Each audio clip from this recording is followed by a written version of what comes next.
Good day everyone. So today we will be discussing the chapter 2 lesson 2 the sexual self. My name is Lovely R. De La Vega and I am the first reporter. So, ano nga ba ang sexual self? Ang sexual self means kung paano mo nakikita, naiintindihan at nararamdaman ang sarili mo bilang isang sexual being. Kasama na rito ang awareness mo sa katawan mo, understanding ng sexual feelings or desire, values mo about relationship, and intimacy mo, and comfort level mo sa boundaries mo, and how you express yourself in a healthy and respectful way. Ang sexual self ay parang identity mo pagdating sa sexuality. Ito yung pagkilala mo sa sarili mo kung ano ang komportable sa iyo. Ano ang limits mo, ano ang beliefs mo about love, intimacy at pagkakaroon ng partner. It's about knowing yourself, respecting yourself, and choosing what's healthy and right for you. So now let's tackle the human reproductive system. The human reproductive system is the body system responsible for reproduction or the creation of new life. Sa males, ito ang nagpo-produce at nagdi-deliver ng sperm. Sa females naman, ito yung nagpo-produce ng egg at nagbibigay sa lugar kung saan pwedeng mangyari ang fertilization at pregnancy. Sa pangkalahatan, ang reproductive system ang nag-aalaw sa human na mag-reproduce. Human reproductive system, isa sa pinaka-amazing na proseso ang fertilization. Bakit? Kasi kahit milyon-milyon na yung sperm na papasok sa katawan ng babae, is isa lang talaga yung pwede na makapasok sa egg ng babae. Which is, kapag nakapasok na yung isa, is automatic nagko-close na yung outer layer ng egg para hindi na makapasok yung iba pang sperm. Ito ang nagmamarka ng pagkabuo ng isang baby. So now, let's proceed to the male and female reproductive system. So as you can see sa picture, we have the male and female reproductive system. Male reproductive system. So first, we have penis. Penis, ito yung external organ na ginagamit sa pag-urinate at pag-release ng semen. Kapag umihi ang lalaki, dito lumalabas ang ihi. During ejaculation, dito rin lumalabas yung semen sa penis. Second, we have urethra. Ibig sabihin nito is ito yung tube. Nakikita nyo yan guys, yung tube sa loob ng penis na nagdadala ng ihi. Means siya yung nagdadala ng ihi. Yung penis kasi is dinadaanan ng ihi. Ito naman si urethra is nagdadala ng ihi at semen palabas sa katawan. Para itong daanan or highway, parehong ihi at semen ang dumadaan. Scrotum. Ito yung pouch sa ilalim ng penis na naglalaman ng testes at tumutulong sa temperature regulation. Scrotum, para itong cooling system. Kapag mainit, nagre-relax siya para lumamig yung testes. Kumbaga siya ang nagpapalamig sa testes kapag ito is nagiging mainit. Testes. Ito yung dalawang organ sa scrotum na naggagawa ng sperm at testosterone. Ay parang factory ng sperm. Ito yung sperm at hormone. Kapag nasa puberty stage na yung lalaki, dito nag-i-increase ang testosterone. Kaya, nagbabago ang boses nila at nagiging mas muscular ang mga lalaki. Vast difference.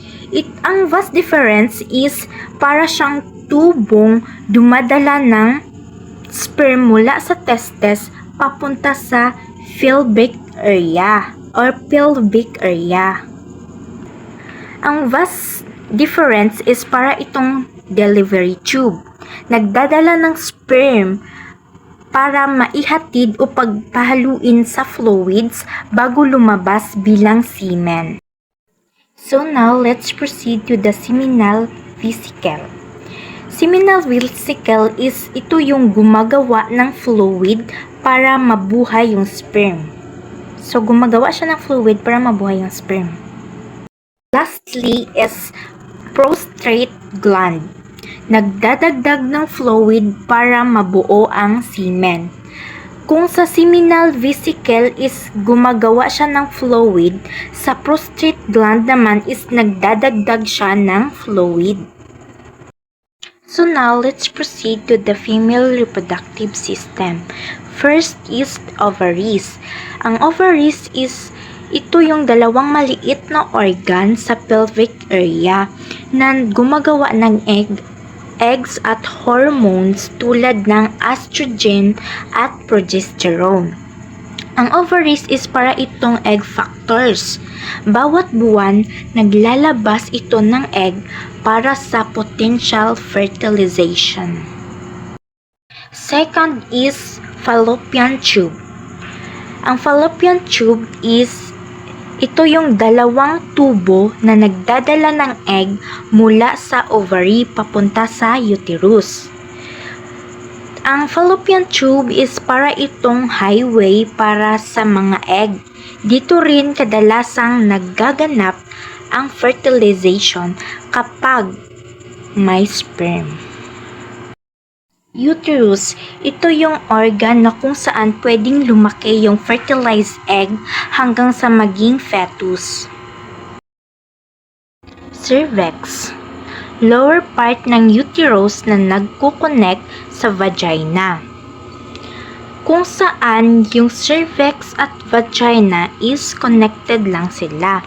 Kasi sa maliit na butas is doon. Yung maliit na butas is, 'di ba may maliit na butas? Doon papasok yung sperm.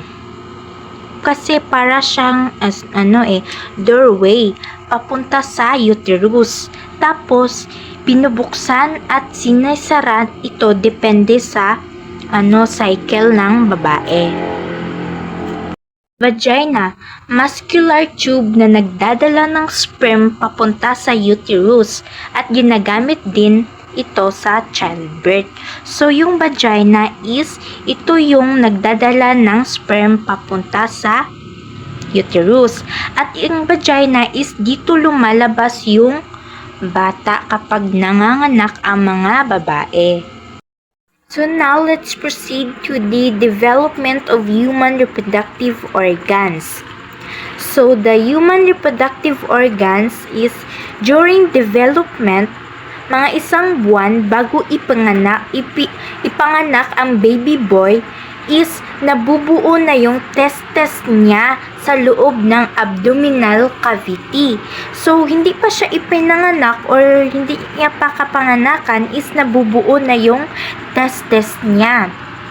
Halos pareho ng location ng ovaries ng baby girl. Ngunit habang papalapit na yung kapanganakan niya, unti-unting bumababa ang testes mula sa abdomen at pumapasok na ito sa scrotum. Ang prosesong ito ay tinatawag na descent of the testes.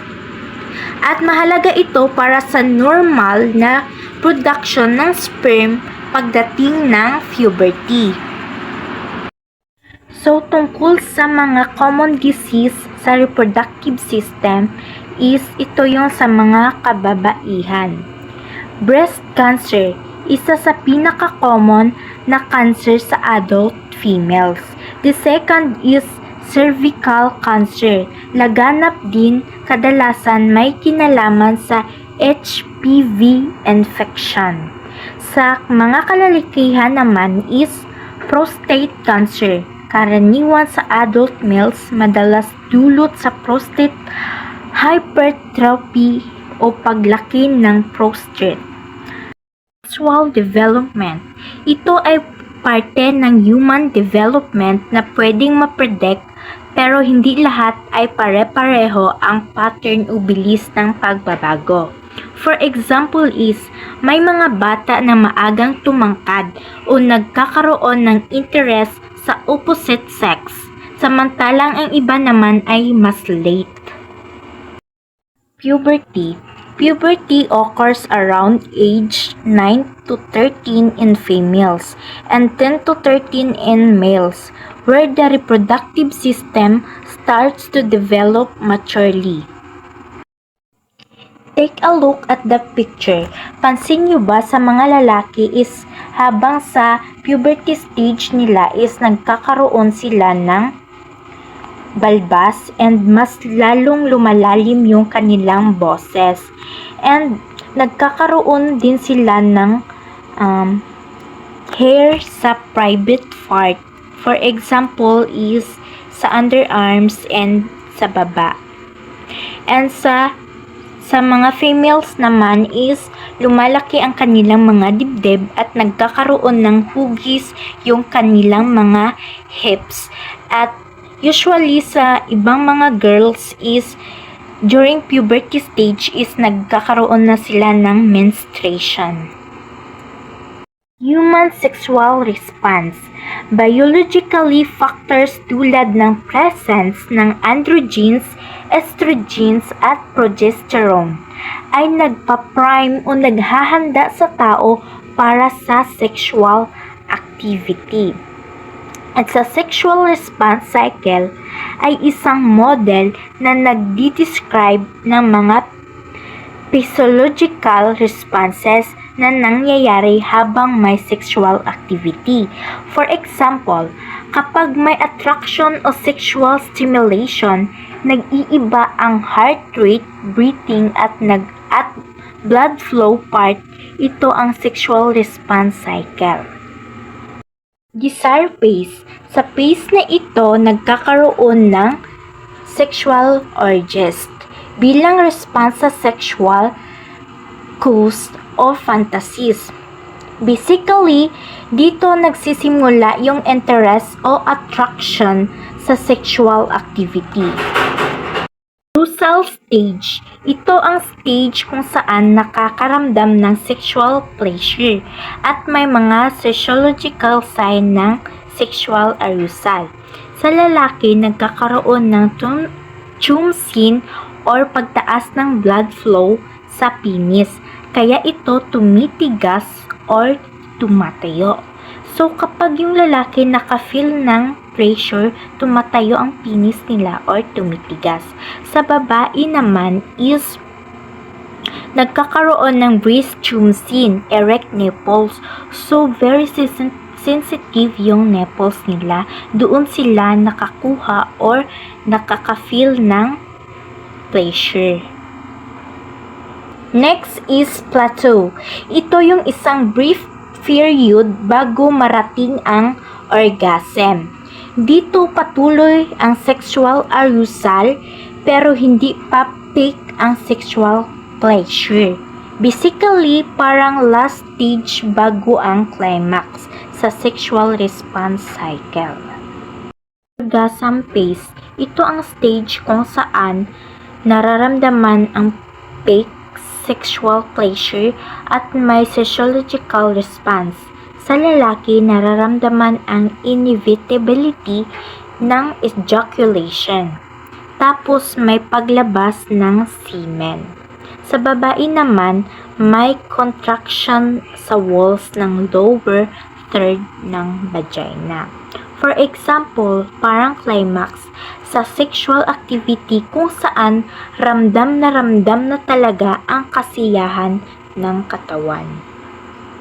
Next slide is resolution phase. Sa phase na ito, bumababa ang arousal pagkatapos ng orgasm. lalo na sa mga lalaki. Basically, ito yung stage kung saan relax at bumabalik na sa normal ang katawan pagkatapos ng sexual activity. Good day everyone, my name is Ridilyn M. Montes.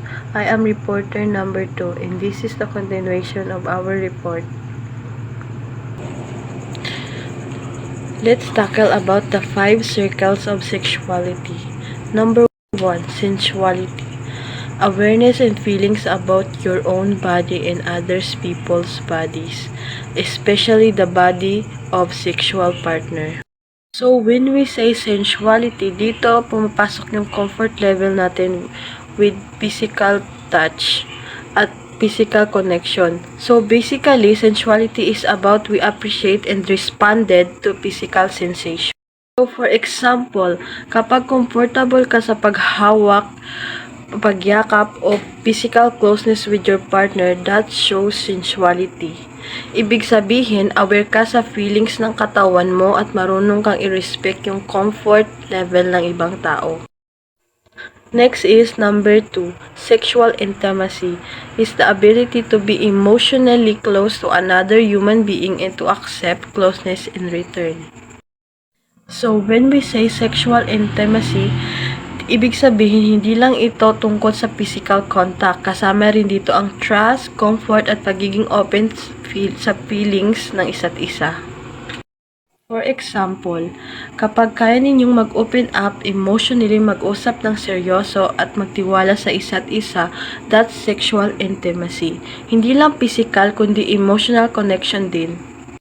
Next is number 3. Sexual identity is a person's understanding of who he/she sexually, including the sense of being male or being female.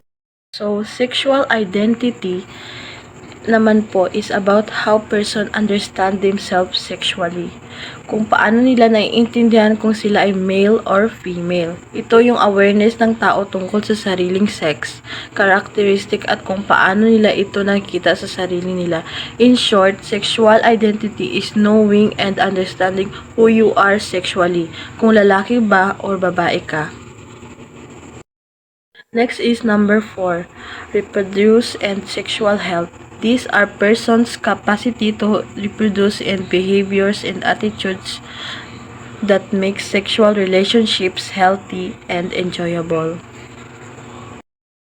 So, ibig sabihin, kasama dito ang pag-alaga sa reproductive organs at pag-iwas sa sakit, paggamit ng tamang impormasyon at pagkakaroon ng responsable at respectable na attitude sa anumang sexual relationship. For example, kapag marunong kang mag-practice ng safe sex, nagpapa-check up ka at nire-respeto mo ang boundaries ng partner mo, that shows good sexual health. Next is number 5, sexuality is the aspect of sexuality in which people have sexually to influence, manipulate, or control other people. So, sexualization. Ibig sabihin, hindi lang basta attraction o liking ang involved, kundi ginagamit ang pagiging flirty, seductive, o sexually appealing para makuha ang gusto. Kahit hindi comfortable ang isang tao. Halimbawa, may kaklase kang palaging flirty para makuha ang pabor o tulong ng iba kahit ayaw nila. So, this is the types of sexualization. First is lust. This is the pace which driven by the sex hormones, testosterone, and estrogen in both men and women. So, lust. Sa pace na ito, malakas ang physical desire or pagnanasa dahil sa epekto ng hormone sa katawan. Halimbawa, kapag nakakaramdam ka ng strong physical attraction sa isang tao, kahit kakilala mo lang, at that's part of lust phase. So next is attraction. This phase is said to be one of the beautiful moments in life.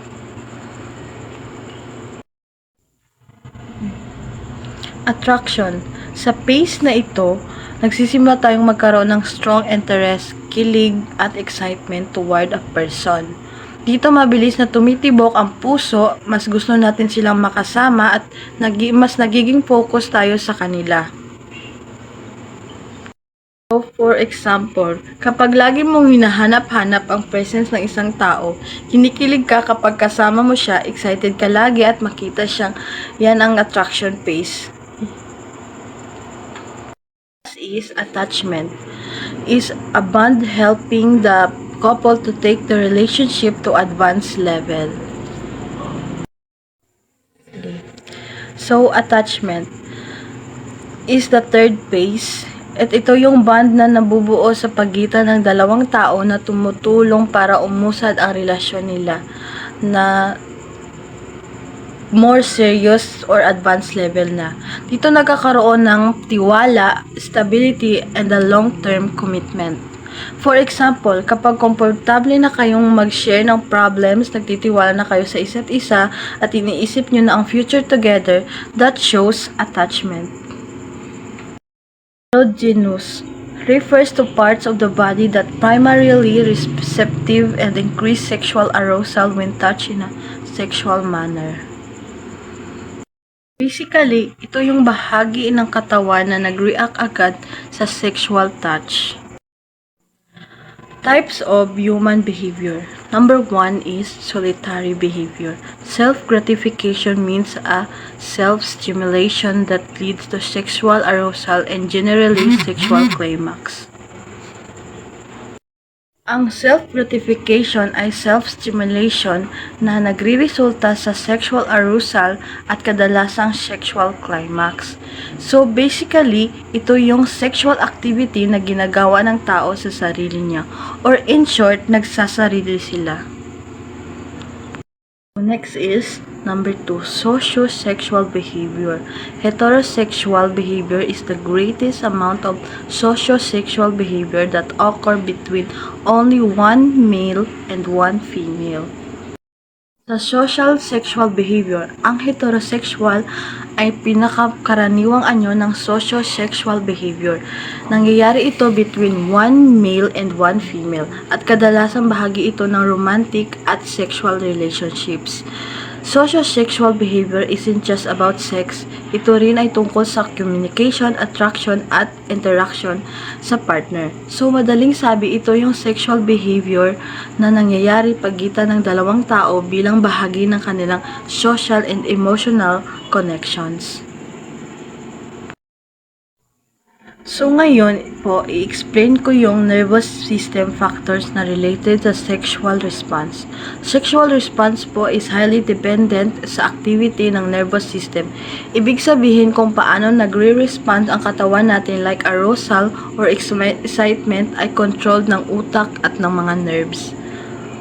Here sa picture natin, central nervous system. Ito po yung brain at spinal cord. Dito nagsisimula ang message or signal kapag may sexual stimulation. Kung baga, dito nagre-register ang mga sensations. Peripheral nervous system. Ito naman yung mga nerves sa buong katawan na nagdadala ng signal papunta at pabalik sa brain. Kaya kapag may touch or stimulation, mas mabilis na napapasa ang signal. So lastly, autonomic nervous system. Ito yung parte na hindi natin consciously kontrolado, like pagbilis ng heart rate, pag-init ng katawan at physical sexual responses. Malaki ang role sa sexual arousal natin. So, good morning, ma'am. My name is Chandrani Vidal, and this is my report. Sexual problem. So, when we call sexual problem, refer to difficulty or issues related to sexual function, pleasure, or satisfaction, affecting individuals or couples, and can be caused by physiological, psychological, and social issues or factors.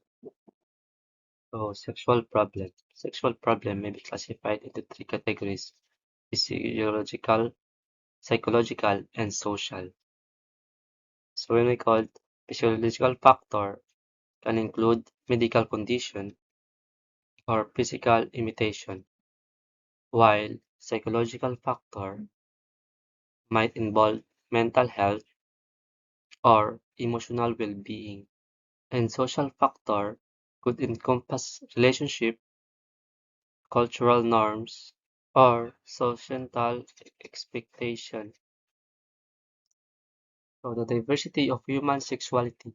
So when it's called human sexuality is super diverse, spanning wide range of orientation, identity, and expression. It's like a colorful spectrum. They're heterosexual, homosexual, and bisexual, and more, plus gender identity and expression, and another more layer of complexity. It's all about individual experience and preference. So, human sexuality. The aspect of sexuality is especially important for young adolescents to understand since peer, parent, and cultural pressures to be masculine or feminine increase during the adolescence year. So when we call masculine or feminine are terms used to describe traits or behavior or characteristic often associated or associated with men or women. Sexual orientation. So when we call sexual orientation refer to who you are attracted to romantically or sexuality. It is a personal aspect of human identity and can include orientation like I've said in my previous report, like heterosexual, homosexual, bisexual, asexual, pansexual. So when we call heterosexual, opposite sex, and homosexual, same sex, and bisexual, both sex, and asexual, little to not attracted or attraction, and pansexual, attracted to people recognized or regardless of sex or gender, and more. It's about who you connected or connect with. So how do people know if they're lesbian or gay or bisexual? So according to his current scientific and professional understanding, the core attraction that from the basis of adult sexual orientation typically emerge between middle childhood and early adolescence. Sexual intercourse. So when we call sexual intercourse, also known as coitus, is the physical act of sex between two people, typically involving genital contact and penetration. So it's a natural part of human intimacy and reproduction and can be expression of love, desire, or pleasure. Premarital sex. So when we call premarital sex, sex before marriage or a personal choice, varying by culture, values, and beliefs. Factors that encourage having premarital sex. 1. Having fewer poorly educated parents. 2. Unsupportive family relationship. 3. Lack of parental supervision. 4. Parents who are sexually active. 5. Poor school grades or academic. 6. Poor spiritual experience. Lack of church involvement. 7. Engagement risk leisure activity. And that this is the end of my report, ma'am. Thank you. Okay. Today I will report about sexual health and sexual transmitted disease or infection. So, ano nga ba ang sexual health? Ang sexual health ay may apat na aspeto. Una dyan is physical health. Ang physical health ay yung pag-iwas sa sexual transmitted disease at unplanned pregnancy. So, yun. So, ang pangalawa is mental or emotional health. So, ang mental and emotional health ay yung pagrespeto, consent, at healthy communication. So ang pangatlo ay protection. So, ang protection ay yung paggamit ng condom at regular check-up. Then, the last is responsibility. So, ang responsibility is pagkakaroon ng tamang knowledge before engaging in sexual activity. So, ano nga ba ang sexual transmitted disease or sexual transmitted infection? So, ang sexual transmitted disease or infection ay mga infection na na-encounter or naipapasa mainly through sexual activity. Pwedeng may symptoms o walang symptoms. Kaya minsan hindi agad nalalaman. So there are 7 lists of common sexual transmitted disease or infection.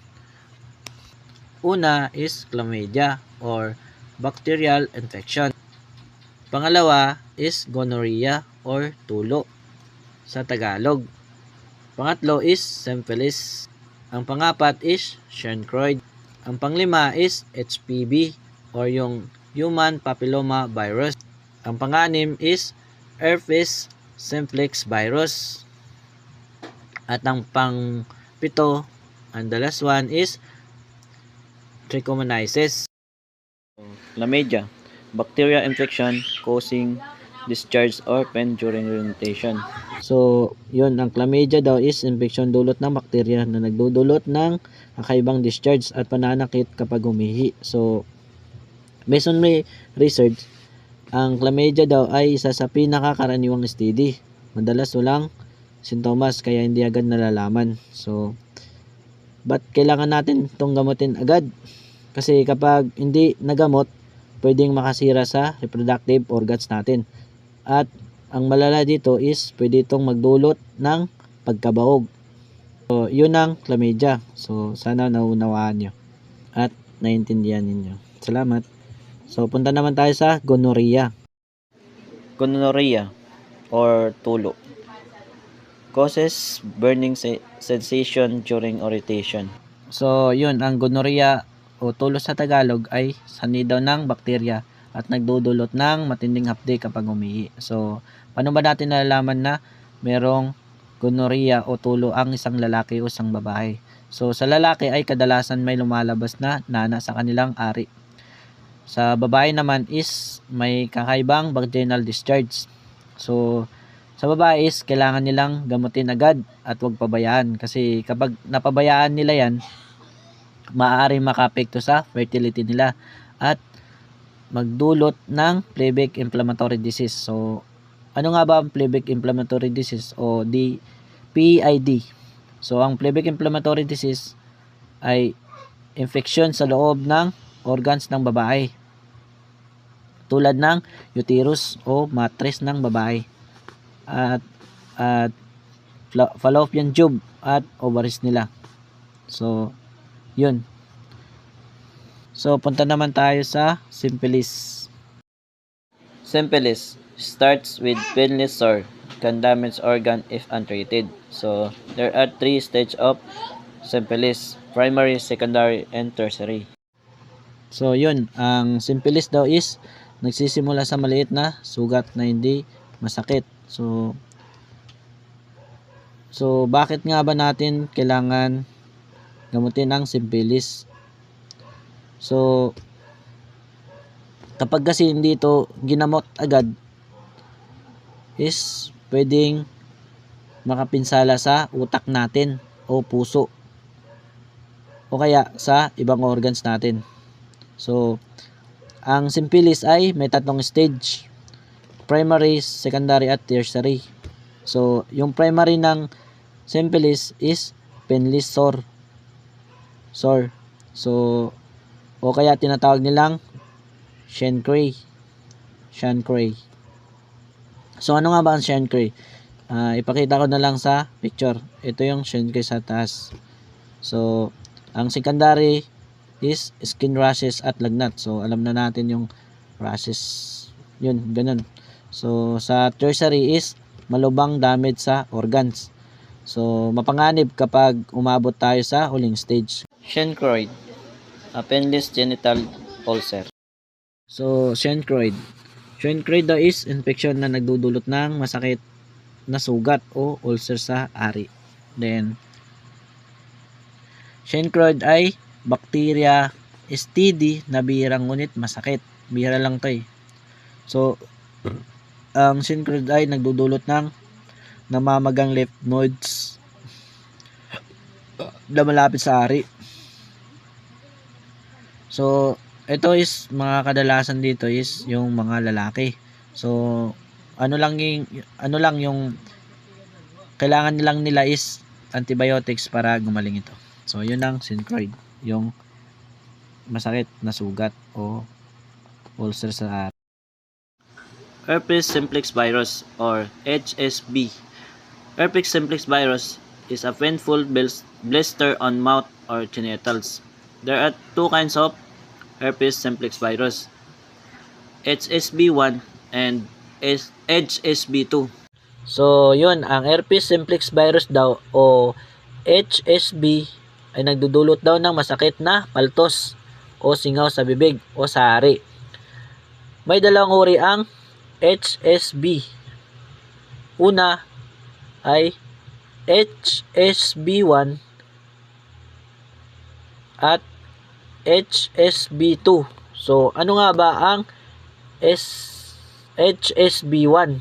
So, ang HSV1 ay herpes sa mouth area.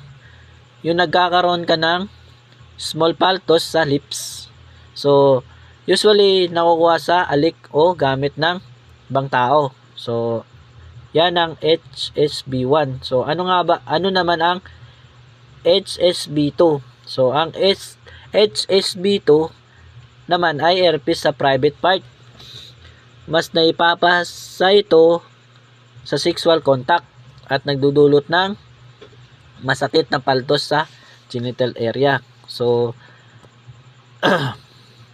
ang pinakamadaling nito, tandaan natin is ang HSV1 ay usually sa mouth. Ang HSV2 ay usually sa private parts. HPV o human papilloma virus. HPV causes genital warts and can lead to cervical cancer. So, okay, ang HPV daw o human papilloma virus ay isang virus. Halata naman siguro na virus to kasi from the word papilloma virus. So, virus talaga. So, yun. Ang human papilloma virus ay nagdudulot daw ng genital warts at maaaring magresulta sa cervical cancer sa kababaihan. So, based on my research, ang HPV ay may higit 100 types. So, sobrang dami. Ganun. So, paano ba natin nalalaman na mayroong HPV ang lalaki o babae? So, nalalaman natin na mayroong HPV ang lalaki o babae sa pamamagitan ng kulugo sa private area nila. So, tinutubuan ng kulugo sa private area nila. So, pero yung iba naman is nagkukos ng cancer. So, yun ang nakakatakot dun. Pero, ang mabuti dito is pwede ito maiwasan sa pamamagitan ng bakuna o yung HPV vaccine. So, yun. Yun lang.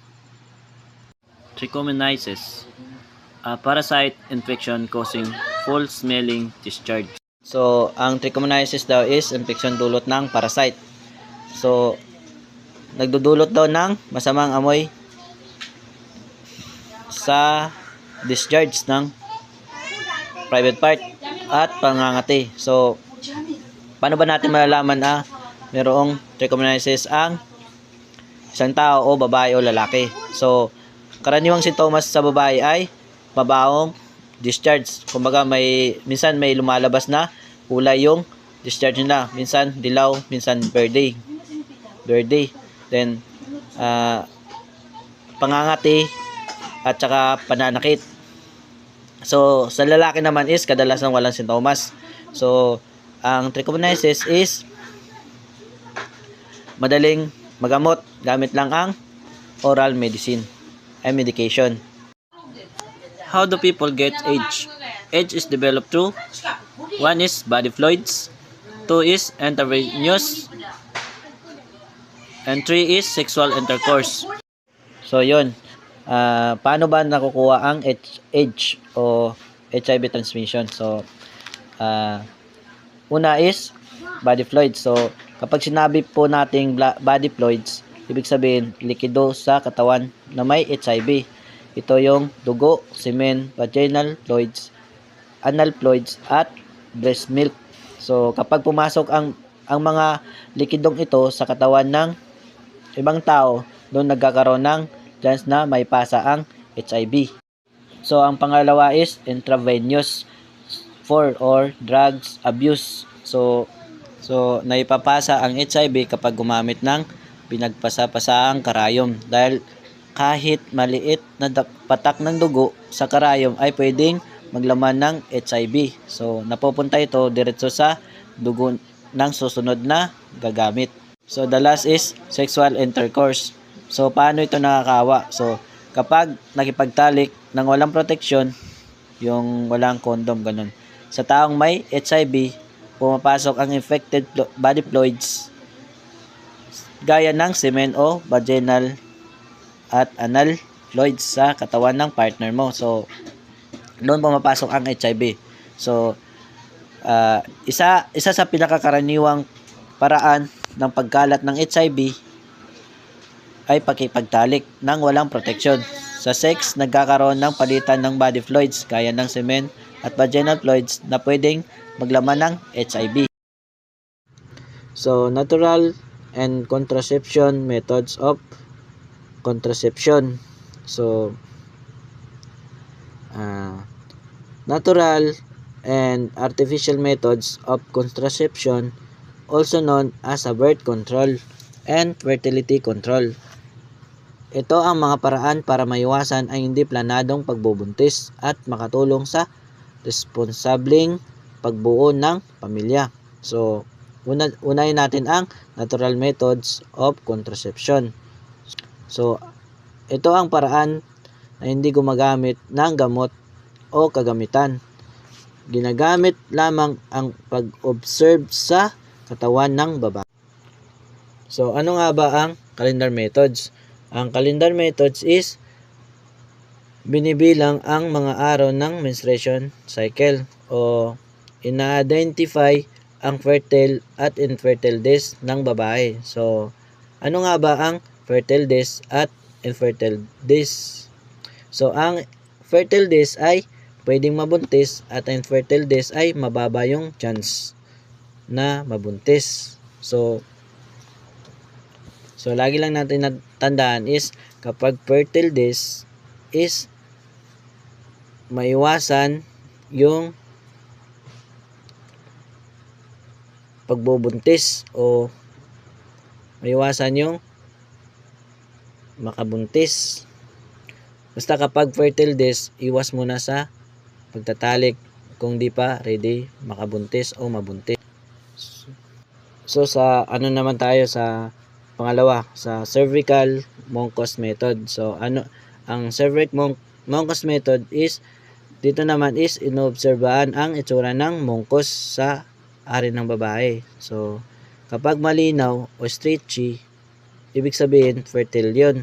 So kapag naman malapot o cloudy or sticky, tawag dun is infertile days. So next, the last, basal body temperature method. So ano nga ba ang basal body temperature? So dito is sinusukat araw-araw ang lowest body temperature pagkatapos gumising. So, kapag umaangat ang temperature pagkatapos ng evolution, ibig sabihin, hindi na fertile days yun. So, kapag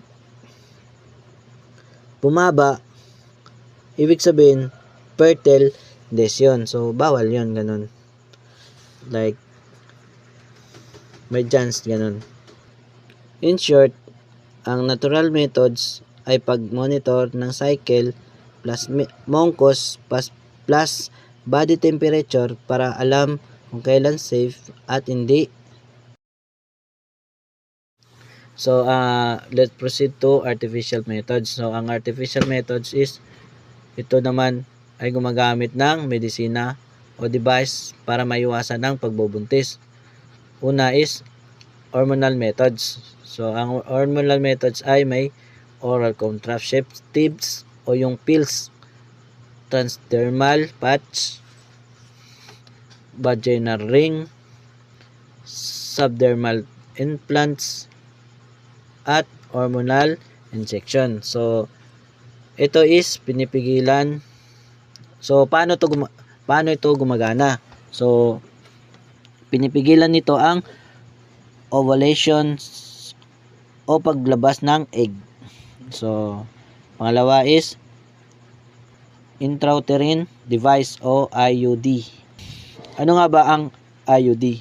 So, ang IUD is maliit na device na nilalagay sa loob ng uterus o sa mattress ng babae.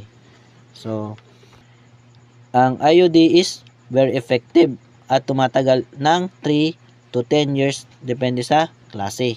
Pangatlo is barrel methods. So, ang barrel methods ay may male condom, female condom, diaphragm, cervical cap, chemical barriers o spermicides. So, paano ito gumagana? Inaharangan ang semilya para hindi makarating sa egg.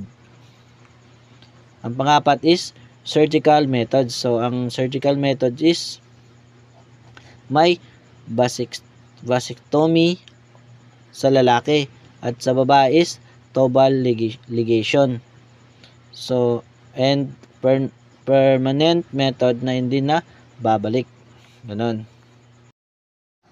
Teenage pregnancy. This is a pregnancy in a human females under of 20 at the time that the pregnancy ends. So, teenage pregnancy. So, ang teenage pregnancy daw is pagbubuntis ng babae na below 20 years old. So, madalas itong nagdudulot ng health risk o financial problem at emotional stress. So, ano ba ang marason kung bakit nangyayari yung teenage pregnancy? So, ang nakikita kong rason is kakulangan sa sexual education, peer pressure, early relationships, curiosity tungkol sa sex, kakulangan ng guidance from the parents, and the last is hindi paggamit ng contraception. So, paano ba natin maiwasan to? O paano ba nila maiwasan yung ganun na mangyari? So, proper education about sex and reproductive health and open communication with parents or guardian. Then, knowing consequences and responsibilities and avoiding risky behavior and using contraceptives if sexually active. Then joining school, community or community program for youth. So ang teenage pregnancy is not just a personal issue. It affects health, education, family, and the future. Family planning or responsible parenthood, also called responsible parenthood, is a simple way of regulation and spacing the births of children. So, benefits derived from family planning are identified as follows. For the family, to promote healthy and happy family. For the mother, she can recover her health and strength after delivery. For the child, a better chance of growing healthier and well cared.